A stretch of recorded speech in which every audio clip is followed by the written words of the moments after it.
So I want to show you a real simple, easy DOT item that always gets checked in inspections, but it's also real easy for you to prevent from being a problem, and that's chafing or rubbing airlines. So in this video, just a summary of what we'll go over, I'm going to show you the DOT book and let you know what is a violation, what's an out of service, and what are the different layers on these rubber air hoses.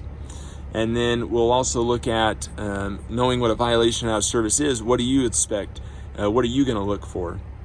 And then I'll show you some simple things you can do to prevent any problems and just make it so you're aware of the quick, simple, easy things you can do to stop this from being a problem. Okay, so first, let me show you the book. I'm going to take a picture of the book and show you what this is. You have multiple layers in a rubber air hose. You've got the outer rubber, you got the secondary rubber that's another layer below, and then you've got cords. So in the DOT book, any rubbing or chafing airlines is a violation. And it can even rub into that second layer of rubber. Still just a violation. It is a violation though, and we're trying to avoid that. But if it exposes cords, then it's an out of service because it means the hose could fail at any time. Okay, so that's kind of what we're looking for. I'm going to show you some examples on trailers. I don't know if I'll be able to find any with cords because that's a pretty big problem. Let me show you on this trailer right here. So first thing, when it comes to you're inspecting and trying to figure out are things okay or not. Now you look at this and you think, okay, nothing's touching, I'm good. Well, what's actually happening is you're going down the road. Your trailer's bouncing and these are just going like this, right? They're shaking and moving the whole time. So anything that's close to something else is going to hit, right? There's a small space here, but how easy is it for that to bump into that? And as we look right there, that's been chafing. It's got that extra layer of rubber you can see right there. That would be a violation. And then if I even look behind this guy's been casually bumping in. It started a little chafing spot right there. So when you're looking at inspecting your lines, you want to make sure they're either held together really tight, like how these are with zip ties, you see that? Held together really tight, like they cannot be loose. I don't even like how this kind of splits off here. That presents a problem where you could get chafing. But you want to use things like loom, and you want to use things like spacers. I'll show you one with spacers to keep the airlines spread apart from touching anything. So first things first, when you're looking at your airlines, make sure they're not close to bumping into anything else, and wiggle them, shake them, and see where could they be bumping into something. All right. Now let's talk about what do we do when you do find something that is chafing. For example, we know that this is a violation right here, and we don't want that to get caught.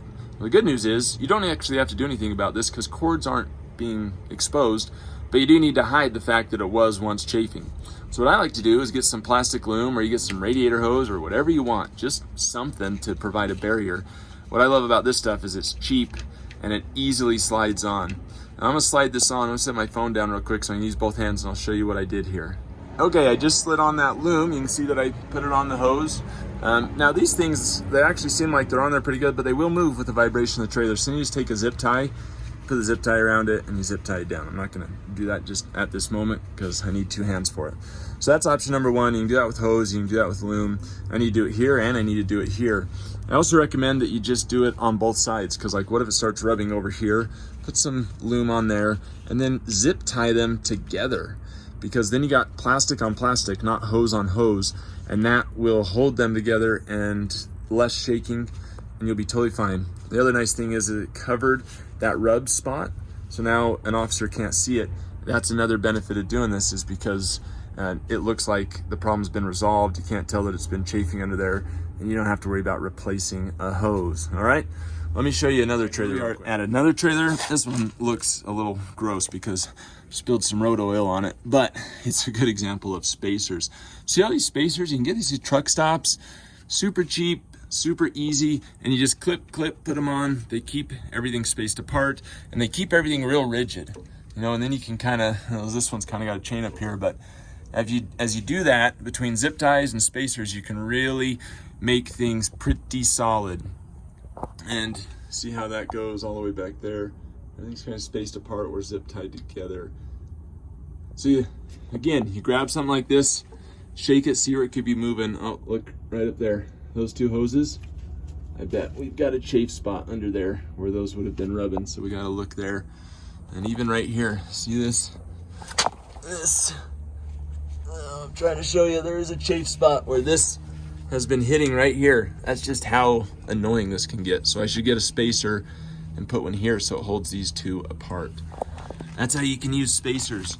Let me show you one more thing. So the last thing I wanted to show you was exposed cords. And I couldn't find a trailer in my fleet that had exposed cords, thankfully. So I just came into the parts room and grabbed some hose. So kind of a little difference here. If I get real close, I cut off some of the rubber here. You can see how that's actually hard to tell the difference between the first layer rubber and the underneath rubber. But like you saw on the trailer outside, because of the different color it makes compared to like when this gets dirt on it, you'll be able to see when it's chafing.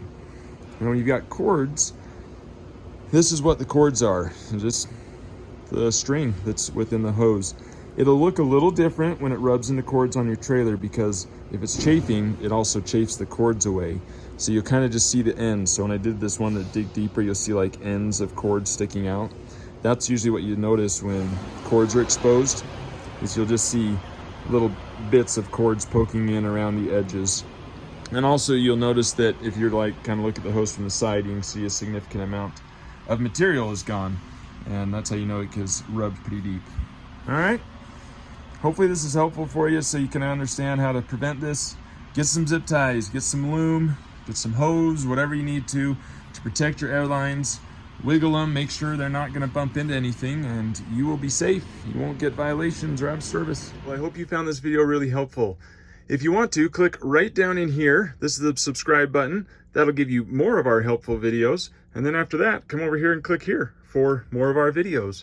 Remember, truck drivers are American heroes. Let's make truck drivers great again and keep on trucking.